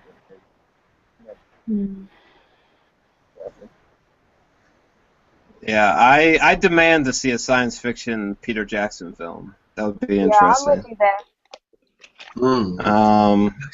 Even something outside of Star Wars. It would be interesting to see him do Star Wars, but that would be really interesting for sure. Like Peter Jackson needs to make like Gundam Wing or something, just something crazy. I had a question for y'all. This is my question. I didn't write it out. And CK, did you ever come up with a question? Me? No, I never did. Sorry. All right, I'll do mine, and then I guess if you come up with something, then you can answer yours. Mine's was, who is your favorite CGI character out of the entire franchise? Given, I even make it a little bit bigger. Any CGI character that Peter Jackson put his hands in, meaning King Kong, Smog, Smeagol, such and such. Who is your favorite out of all different ones that Peter Jackson has done? Wow, great question. Favorite one. Who wants to answer first? I mean, those wolves were like CGI, weren't they? Those kind of huge wolves that those orcs kind of drove on. I like them. Yeah. The what? Drove on. The huge wolf kind of animal that the orcs used is like horses. Yeah, wargs. Yeah. Wargs. Yeah. I like them. I thought they were very cool the first time I saw them. So overall that was my favorite. Oh, Rihanna. Hey. Woo! Yay! Finally. Hello, Rihanna. Hello. God. Hello. Took like a lifetime to get home. Holy crap! Sorry. You're in your place right now. Hear my headphones. Alrighty then. What's a window? There was water on my house. Not in my house. Carry on. So is this favourite CGI character? Oh, yes. Yes, that's what he was asking. Favorite CGI character throughout all the films that Peter Jackson has done, so all the Hobbits, the Lord of the Rings, King Kong. I would say Gollum. Is he CGI? Yes. Yeah. Motion capture? Yeah. Yeah, I would say Gollum. Yeah, same. I think it would have to be. He's just so well developed as a character, like Gollum, Gollum, Smeagol, and you just get to learn so much about him. He's there for all 3 Lord of the Rings movies, and then in the 3rd movie, they also do a really nice flashback to what he was before he turned into the creature Gollum. Yeah. And you see how the ring just has poisoned his mind. You just get to see so much of him, and is that one of the first times we saw mocap done like that with Andy Serkis doing such a Probably. great job? I think so. Yeah. Well, Pretty until obviously- mind-blowing. Yeah. Mm. For He's me, like the king of mocap. he is. He is the king. Yeah, it was the first time it was done right. That's for sure. Yeah. Mm. And now, then obviously you see his performance as Caesar in the two Planet Oh, of the wow, Apes. that's Yeah. amazing. Well, so, Madness. Oh, yeah, yeah, of course. So good. Yeah, so well, good. if I'm going to answer the question, I'm going to see it's a tie between King Kong and Gollum, and I'll tell you why. Because I would actually like to see those two in a film together.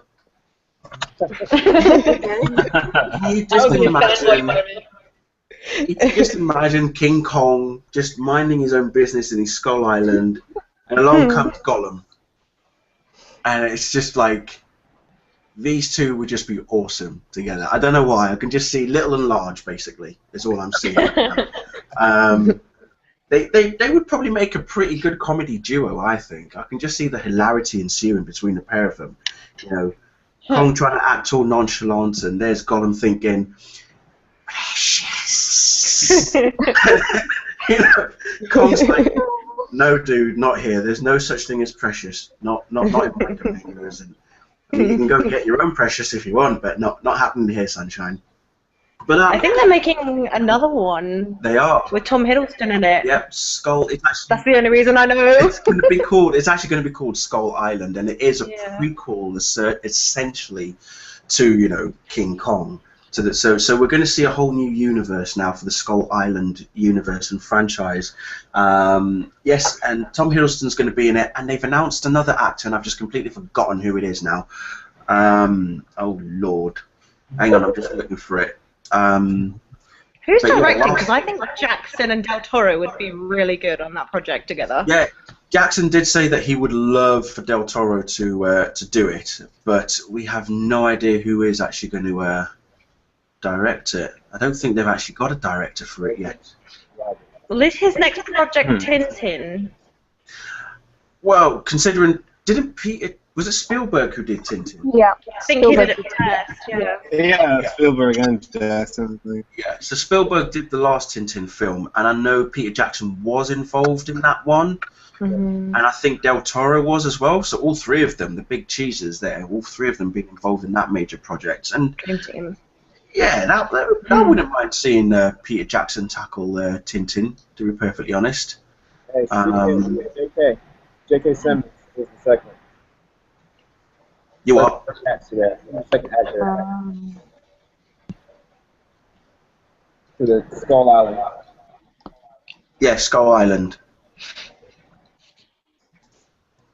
I'm just trying to see who else is someone. I think who's I'm the announced. reason that we all go off subject sometimes, because I've just completely Was left it J.K. Simmons?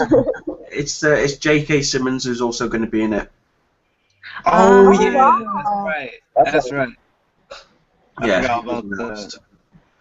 I haven't seen Whiplash yet, so I don't. Oh, same. Okay, I have someone else that hasn't seen it. It's not out Whiplash. here yet, man.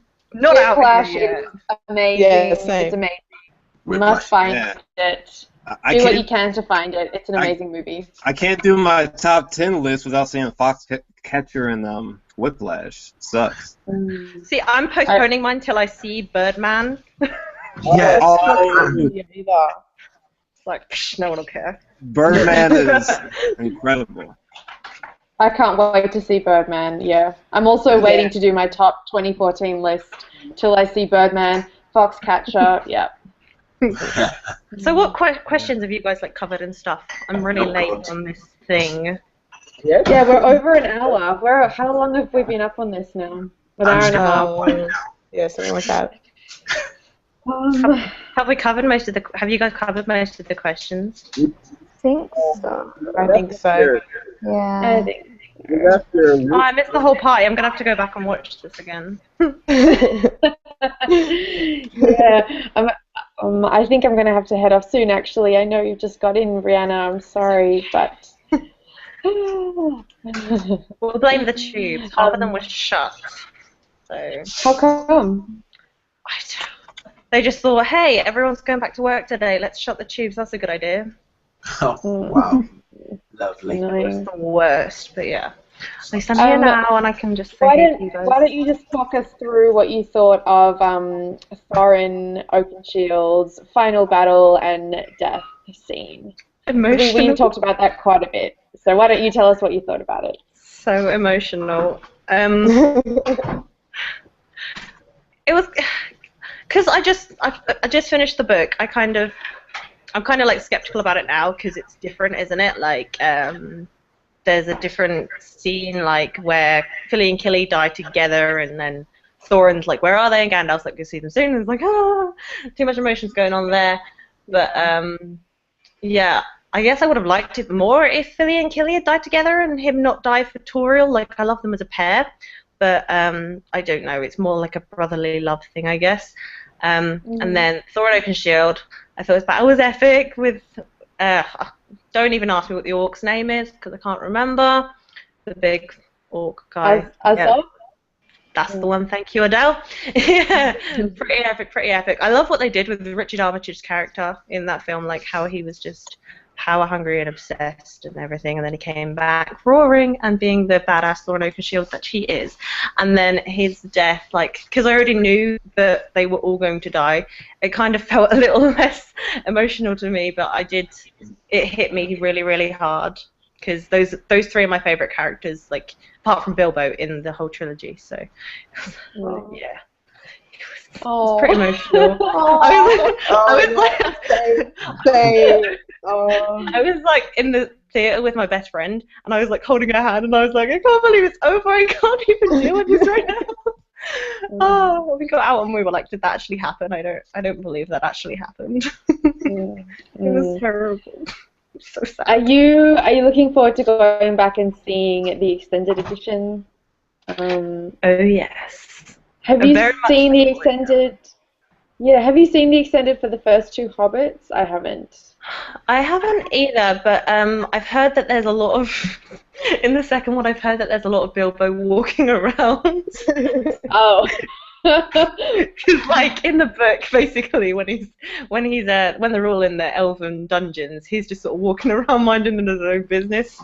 So I think that might be what it is. But yeah, I'm very much looking forward to doing that. They're just such fun movies for me. Like you talked about like CGI and stuff, right? Like look fake or not. Like for me, one of the main problems with the Hobbit trilogy is that obviously they are spectacularly done with the special effects and CGI. Everything looks beautiful. But looking back at Lord of the Rings, because I watched The Fellowship just the other day, it just felt more real to me, I guess. Like, Lord of the Rings felt more real to me, because there was obviously like special effects and stuff in Lord of the Rings, but I don't know, it just felt way realer and grittier to me, I guess. And then The Hobbit, especially the last one, I don't know why the last one, it just felt a bit sort of cheesy and sort of, I could see it, so yeah, it didn't really work out for me, I guess. You mean the CGI you're talking about? Yeah. I really agree that with this last Hobbit, you know, the Battle of the Five Armies, there was some intense CGI that was quite overdone. I thought I could really see it in a lot of places.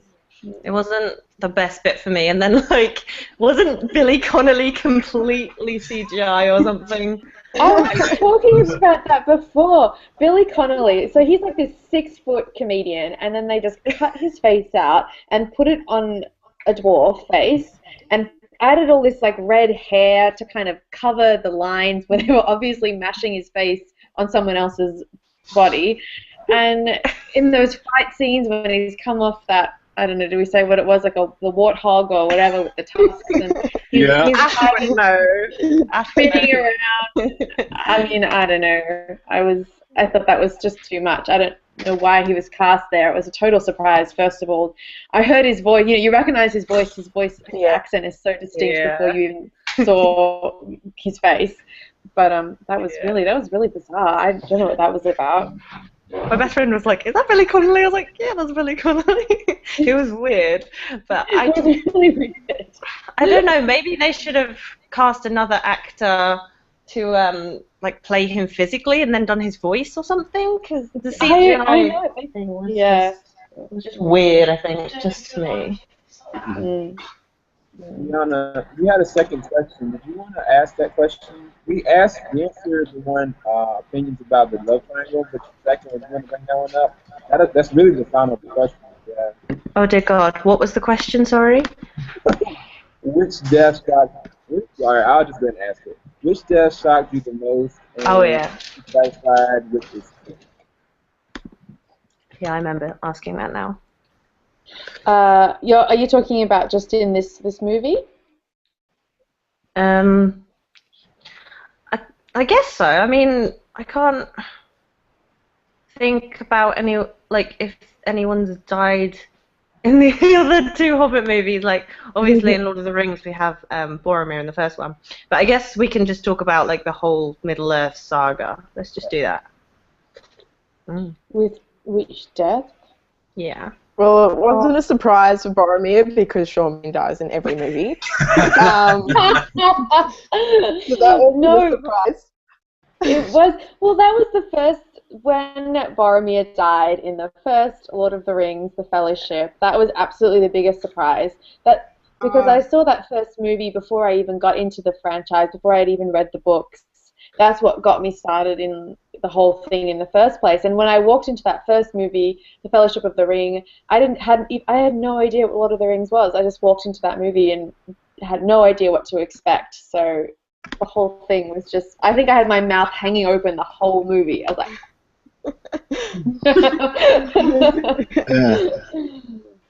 I think Are we talking about like the most effective deaths? Is that what we're talking about? Yeah, like the one that shocked you the most, the one that like got you the most emotional. Oh, okay. Oh, if it's emotional, then I think I was saying before Philly and Killy. I just... Oh my God, I was holding my breath right from crying, and I think I mentioned in my review, if anyone's seen it, about this chick that was sitting next to me. I don't know if anyone's watched it, and it was probably one of the worst experiences. She was elbowing me during you told me about when this. I was watching it. Yeah, and I just was crying and sobbing, and I couldn't help it. I really couldn't. So that was probably one of my most emotional, when it comes to deaths in the whole Middle-earth 6, I guess, franchise. Mm-hmm. I would probably say the same, even though someone spoiled it for me before I saw the movie. Like everyone said, I knew that Philly, Killy, and Thorin died, but it was horrible. But it was still really emotional because I've watched the first two movies so many times, and I'm just so attached to those two, especially Killy. I don't know why. He's a strangely attractive dwarf, okay? And he's majestic and sassy. So I just feel like this emotional connection to him. So when he died, I was like, I think it sounds really mean, but when Killy died, I was like, eh. But when Philly died, I was like, wait, other way around. Oh God, no. When Philly died, I was like, eh. But when Killy died, I was like crying and crying and crying. Oh. I'm a crier. I'm a crier. She's a crier. I cry at the frickin' Avengers, people. What? I'm serious. There's nothing wrong with that. I cried at The Amazing Spider-Man. I cried with Guardians of the Galaxy. Same. It was the We Are Groot bit. Got me. Wait. Where did you cry in the Avengers? Loki is one of my favorite characters. Oh, I love Loki. Sounds like anything Loki-wise will kill me inside. I mean, like the first Thor movie when he lets go of the staff and goes into the abyss is just too emotional for me.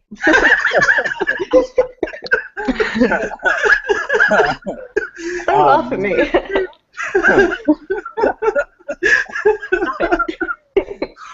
Oh dear.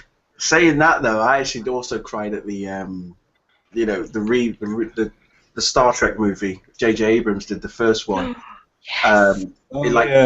There was three areas of that film that I cried in. The first one being when George Kirk sacrifices his life to save everybody else at the beginning of the film. The second part, I actually have forgotten. But I think the third part was when Nero's ship was getting obliterated and going into the black hole. I don't know why I cried at that bit, but there was just something about the music on top of what was happening. So when the music was playing, I was just like, oh shit, buckets, here it comes. So yeah, that really got to me. I think that happens with me too, like music. Like, you know the Interstellar main theme? Every time I hear that, I'm like, ah! Yes. Yeah. That's it. It really tugs at the heartstrings. Mm-hmm. Yeah. I don't know what it is about some films like that where the music is just so effective and so strong that you just have no choice but to get the tissues out and start crying. Yeah. What was Sean's was it Sean Bean, the actor in the Fellowship? He's like in Game of Thrones too. What was his character name in Fellowship? I can't remember. Boromir. Wait, what? Yeah. What? Oh, I was gonna say Ned Stark. Same person. Yeah, his death scene would probably be the most effective to me, because when he died, I remember just being like Sean, no, when I was a kid. So it's all dramatic in slow motion, isn't it? So yeah. And then, like Mary and Pip are like, ah. Yeah, I don't know. Yeah, I don't know if like near death counts, but when I was convinced that Gandalf died in the Fellowship, and that really got to me when he fell off the cliff. Of course, I forgot about Gandalf. You know, fly, you fools. That was so totally. We knew he wasn't gonna die. Well, I did think he died. I didn't know, but that was pretty effective for sure. Actually, another one is Faramir, because you know his father like lays him to die and then sets him alight when he's not actually dead, and then that was something for me. Oh my god! I was like, he's not dead. He's not dead. I was frantically. That was something else for me. If any of the hobbits had died, I wouldn't know. I'd be gone. Never. Couldn't deal with that. I thought Frodo was maybe he got like bit by a spider, right?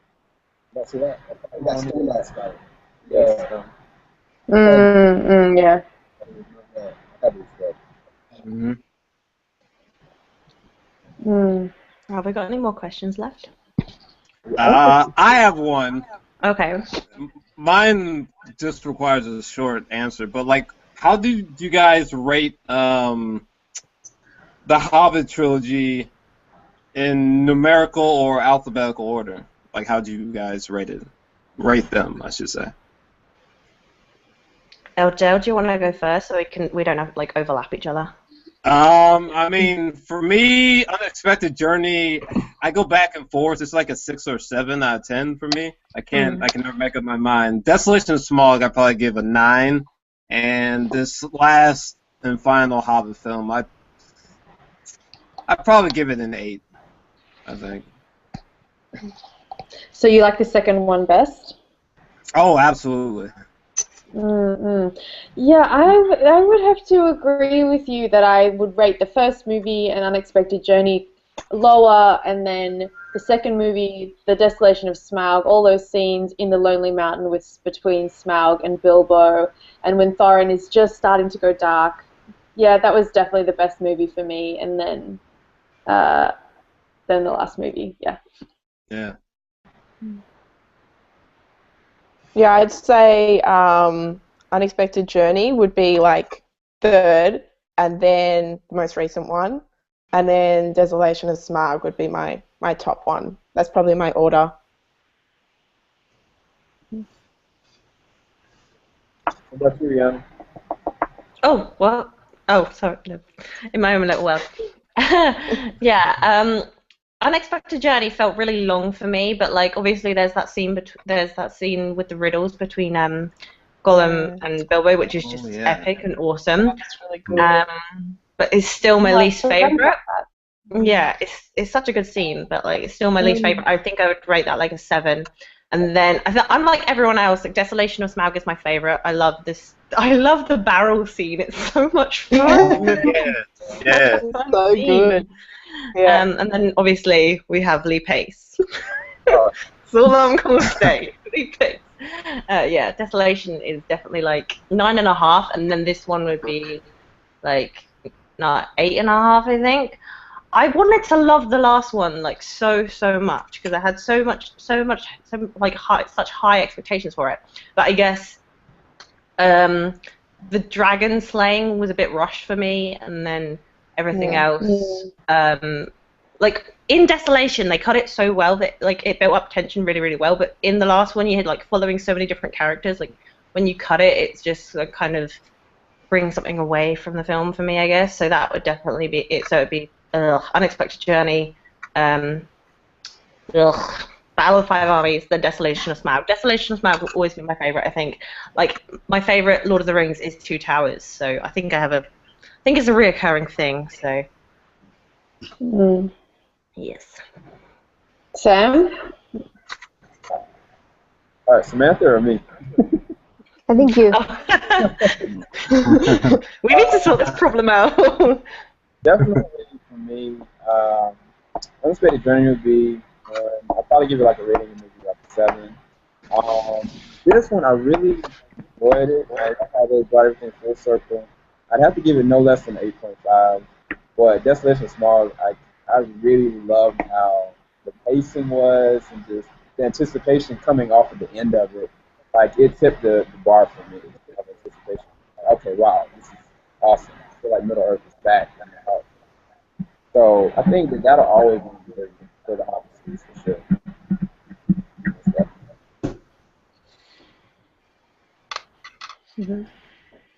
Well, I say the Unexpected Journey. The one thing I really liked about the movie was the fact that I was kind of skeptical going into watching it because I was like, so the entire cast of heroes are good. That's gonna be right. But I was actually very entertained, like coming by surprise how well they fought as a unit. So the Unexpected Journey really caught me by surprise. The Battle of the Five Armies, I have to say, is probably my favorite. One thing in the Lord of the Rings trilogy, what I really liked was an anticipation that built up to the major battles. And I felt like that one definitely just hit the Battle of the Five Armies. So that's one thing I really missed versus the other two. But I'll have to say that Battle of the Five.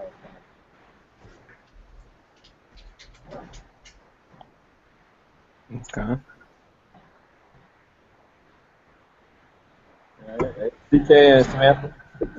Okay, I would have to say, well, I actually came to the Hobbit films quite late in the day. I watched the first two back to back, and then a few days later, I watched the final one. Yeah. So it's kind of difficult to separate them, and I think you really have to see them all three together for it to. And where's she gone? And she's gone. My favorite, yeah.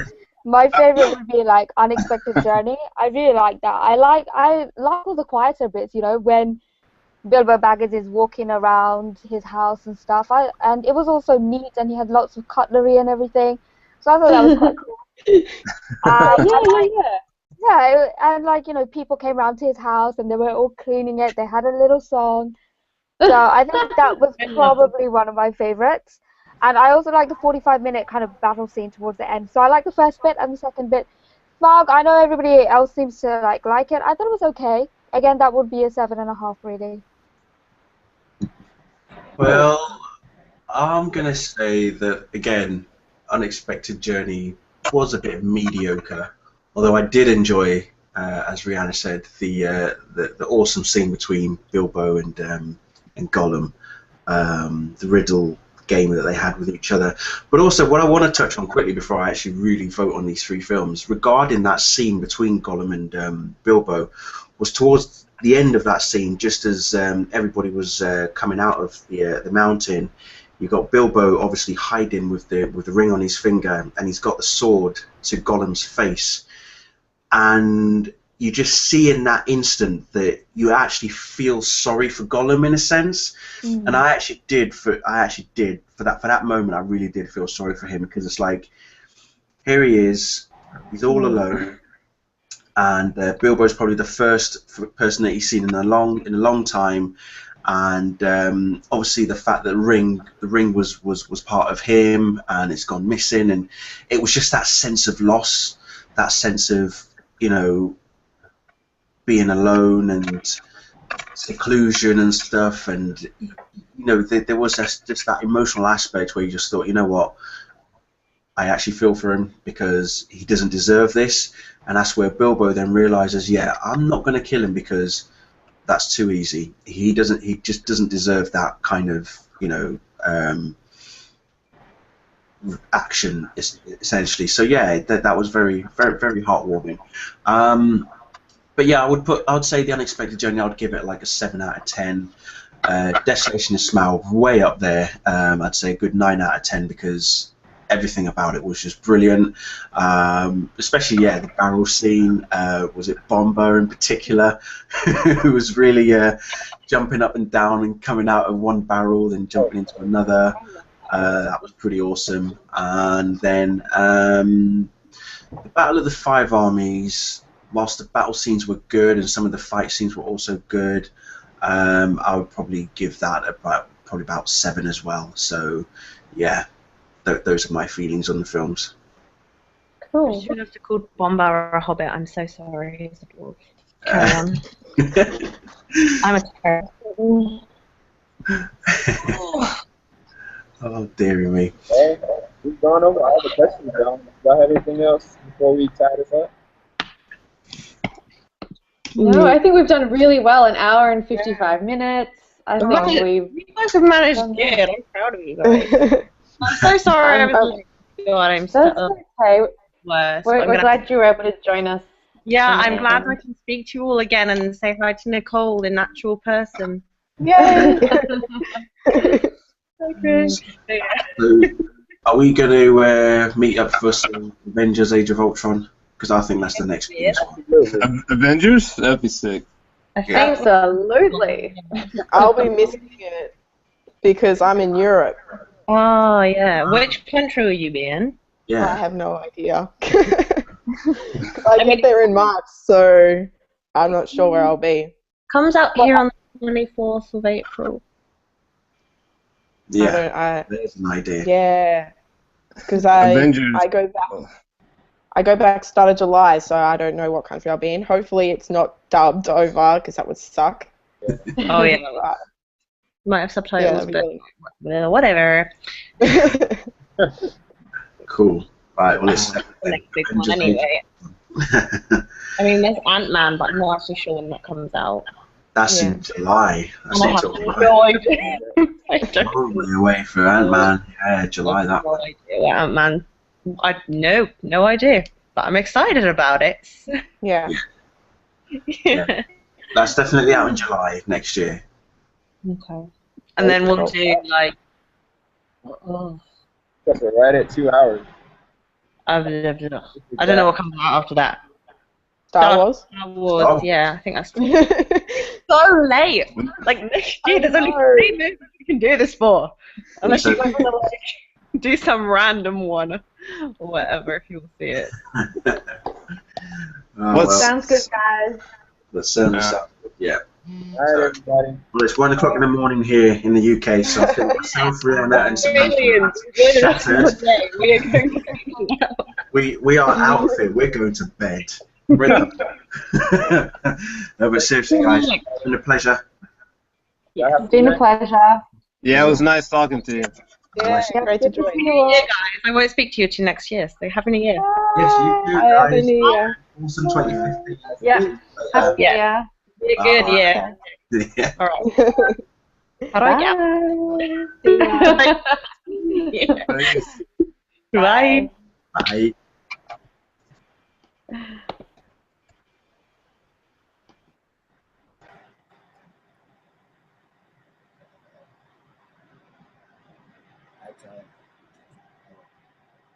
Later, everybody. Good night. Thanks for everybody that's actually still in the chat. Y'all are amazing. Yeah, me and Bill been doing this back and forth. Night. Long arrow.